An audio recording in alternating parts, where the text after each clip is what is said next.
여러분, 최근 비트코인 조정 때문에 마음고생 심하셨나요? 어젯밤에도 혹시 고점 대비 하락한 차트를 보며 매도 버튼에 손가락을 가져가진 않으셨습니까? 그런데 여러분, 진짜 위험은 이 가격 변동성이 아닙니다. 만약 내일 아침 여러분이 그토록 편리하게 쓰시던 거래소가 FTX처럼 혹은 마운트 곡스처럼 사라져버린다면 여러분의 자산은 어떻게 될까요? 또 그 어려운 지갑 얘기, 콜드월렛, 그거 너무 복잡하고 잃어버리면 절대 못 찾는다던데 그냥 거래소 앱으로 편하게 사고 파는 게 최고 아닌가요? 비트코인을 투자라고 생각하는 사람들 대부분에게 셀프 커스터디는 너무나도 멀고 귀찮은 이야기입니다. 매일, 매시간 가격 변동 차트에 노출되어 그저 언제 사고 언제 팔지만을 고민합니다. 언론에서 연일 해킹이나 파산 소식을 전해도 설마 내가 쓰는 거래소에 그런 일이 생기겠어? 라며 애써 외면하곤 합니다. 편리함이라는 이름 아래 자산을 기꺼이 타인의 손에 맡기고 맙니다. 하지만 비트코인 철학의 가장 핵심은 Not your keys, not your coin 임을 잊지 말아야 합니다. 오늘 저는 비트코인의 가격 변동성보다 훨씬 더 근본적이고 중요한 위험에 대해 이야기하려 합니다. 그리고 왜 셀프 커스터디가 단순히 자산을 보관하는 기술적인 문제를 넘어 낡은 법정화폐 시스템에서 비트코인이라는 새로운 시스템으로 넘어가는 가장 본질적인 행위인지 그 이유를 5단계에 나누어 설명해 드리겠습니다. 1단계, 유혹하는 매도 버튼으로부터의 탈출. 가장 기본적인 첫 번째 이유는 역설적이게도 우리 자신으로부터 자산을 보호하기 위함입니다. 우리는 인간입니다. 그리고 인간은 본능적으로 단기적인 공포와 탐욕에 지극히 취약합니다. 우리가 거래소 앱을 켜는 순간 우리는 실시간으로 요동치는 가격 차트와 마주하게 됩니다. 그리고 바로 그 옆에는 너무나도 누르기 쉬운 매도 버튼이 항상 우리를 유혹합니다. 가격이 1-20%만 하락해도 우리의 심장은 요동치고 이성이 마비되며 공포에 질려 패닉셀을 감행하게 됩니다. 거래소는 바로 이 감정적인 충동을 즉각 행동으로 옮기도록 설계되어 있습니다. 하지만 셀프 커스터디는 다릅니다. 우리가 콜드월렛에 비트코인을 보관하고 그것을 물리적인 안전한 금고에 넣어두는 행위는 의도적으로 허들을 만들어냅니다. 당장 팔고 싶다는 충동이 들어도 금고를 열고 비밀번호를 입력하고 서명하고 거래소로 전송하고 매도하는 이 복잡하고 귀찮은 과정을 거쳐야만 합니다.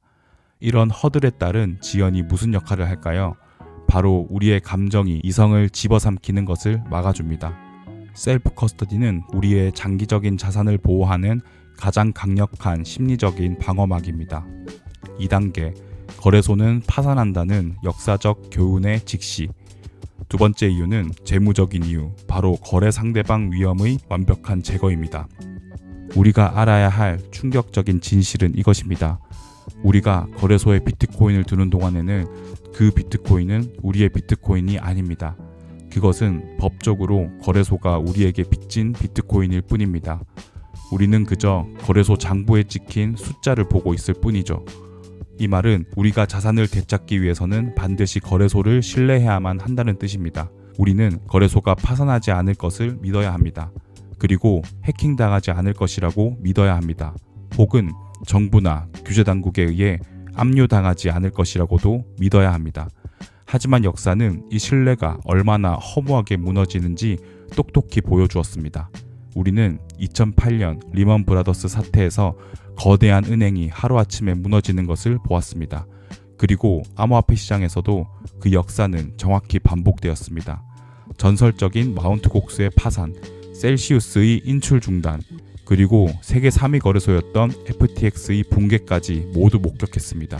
중요한 것은 이것이 비트코인 시스템의 실패가 아니라는 점입니다. 이것은 비트코인이 바로 해결하고자 했던 신뢰 기반의 중앙화된 중개자의 실패입니다. 셀프 커스터디는 이 모든 거래 상대방 위험을 0으로 만듭니다. 우리가 직접 키를 소유할 때 우리 자신이 유일한 책임자가 되며 우리 자신 외에는 그 누구도 그 어떤 거대 기업이나 은행도 우리 자산을 잃게 만들 수 없습니다. 3단계, 2100만 개의 진짜 비트코인을 소유하라. 세 번째 단계부터는 비트코인의 본질, 즉 화폐 철학에 가까워집니다. 여러분, 우리가 사용하는 돈의 가치가 왜 계속 하락할까요? 그것은 중앙은행과 시중은행이 부분 지급 준비제라는 마법을 통해 끊임없이 돈을 찍어내기 때문입니다. 은행은 우리가 예금한 100만 원 중 일부인 10만 원만 남겨두고도 90만 원을 다른 사람에게 대출해 줍니다. 이 과정이 반복되며 통화량은 무한히 늘어나고 우리 돈의 가치는 희석됩니다. 자, 그렇다면 거래소는 다를까요? 거래소 역시 똑같은 유혹을 받습니다. 그들은 고객이 맡긴 비트코인을 담보로 대출을 해주거나 다른 곳에 투자하며 이익을 얻으려 합니다. 더 심각한 것은 그들이 실제로는 비트코인을 보유하지도 않고 고객들의 장부상에만 숫자를 찍어주는 페이퍼 비트코인을 발행할 수 있다는 유혹입니다. 만약 모든 고객이 동시에 인출을 요구하면 거래소는 비트코인을 내어주지 못하고 파산합니다. 이것이 FTX 사태의 본질입니다. 셀프 커스터디는 이 거대한 페이퍼 비트코인 시장에서 탈출하는 행위입니다. 이것은 총 발행량이 2100만 개로 엄격하게 한정된 그 누구도 복제하거나 찍어낼 수 없는 진짜 비트코인을 소유하는 유일한 방법입니다. 우리가 직접 키를 소유할 때만 우리는 비트코인의 절대적 희소성을 진정으로 소유한 것입니다. 4단계, 허가가 필요 없는 금융 시스템. 네 번째 이유는 정치적 그리고 사회적인 이유입니다. 바로 재정 주권의 확립입니다. 비트코인의 위대한 발명은 인류 역사상 처음으로 그 누구의 허가도 필요 없는 금융 시스템을 만들었다는 데 있습니다. 하지만 우리는 비트코인이 거래소에 있는 순간 그것은 다시 허가가 필요한 자산이 됩니다. 왜냐하면 거래소는 정부의 통제하에 있기 때문입니다. 정부가 특정인의 자산을 동결하라고 명령하면 거래소는 즉시 따를 수밖에 없을 것입니다. 자주 말씀드리는 사례지만 우리는 2022년 캐나다 트럭 시위 사태를 기억해야 합니다. 당시 정부는 시위에 참여한 트럭 운전사들 뿐만 아니라 그들에게 소액의 후원금을 보낸 일반 시민들의 은행 계좌까지 모조리 동결시켰습니다. 아르헨티나나 터키 국민들은 자국 통화 가치가 폭락할 때 정부의 엄격한 자본 통제로 인해 자신의 돈을 달러로 자유롭게 환전하지도 못했습니다. 이것이 중앙화된 시스템의 현실입니다. 셀프 커스터디는 우리의 자산을 그 어떤 정부나 권력기관도 함부로 검열하거나 압류하거나 동결할 수 없는 절대적인 주권의 영역으로 옮기는 행위입니다. 이는 우리가 국가의 경제적 통제로부터 벗어나 완전한 재정 주권을 선언하는 것입니다. 5단계, 새로운 문명의 완전한 참여자가 된다는 것. 마지막 5번째 이유는 가장 심오하고 철학적인 이유입니다. 마이클 세일러는 비트코인을 화폐 에너지라고 불렀습니다. 사이페디나모스는 그에 져서 달러는 왜 비트코인을 싫어하는가에서 우리의 노동과 시간이 곧 에너지이며 비트코인은 이 귀중한 에너지를 머나먼 미래로 손실 없이 전송하는 가장 완벽한 기술이라고 설명했습니다.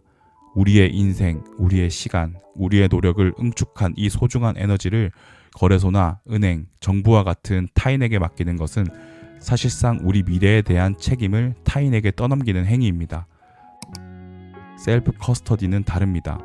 이것은 우리의 시간 에너지를 그 누구에게도 의존하지 않고 오직 수학적 진실과 암호학에 기반한 비트코인 프로토콜 위에 직접 저장하는 철학적 결단입니다. 이 행위는 단순히 자산을 지키는 것을 넘어섭니다. 우리는 더 이상 낡고 부패한 법정화폐 시스템의 수동적인 이용자가 아니라 사토시 나카모토가 설계한 이 새로운 분산형 네트워크의 완전한 참여자가 되는 것입니다. 앞으로 금융시장은 두 갈래로 나뉠 수 있습니다. 하나는 정부와 기관의 통제하에 있는 편리하지만 검열 가능한 페이퍼 비트코인 시장입니다. ETF나 거대 거래소들이 여기에 해당하겠죠. 다른 하나는 2100만 개의 진짜 비트코인 시장입니다. 개인이 직접 키를 소유하고 그 누구의 허락도 받지 않는 재정 주권의 영역입니다. 비트코인 P2P 시장이 여기에 해당되겠죠. 셀프 커스터디는 복잡하고 불편하며 막중한 책임을 요구합니다. 하지만 그것은 중화가된 권력 구조에서 벗어나 개인이 주권자가 되는 새로운 문명으로의 자발적 탈출을 감행하는 가장 위대한 선언입니다. 셀프 커스터디는 개인의 절대적 책임을 받아들이는 행위이자 비로소 진정한 자유를 획득하는 첫걸음입니다. 셀프 커스터디가 위험한 것이 아니라 하지 않는 것이 더 위험하다는 사실을 하루빨리 깨닫길 바랍니다. 오늘도 긴 영상 시청해주셔서 감사합니다. 다음에도 재미있는 비트코인 이야기 들고 올 예정이니 좋아요와 구독 부탁드립니다. 감사합니다.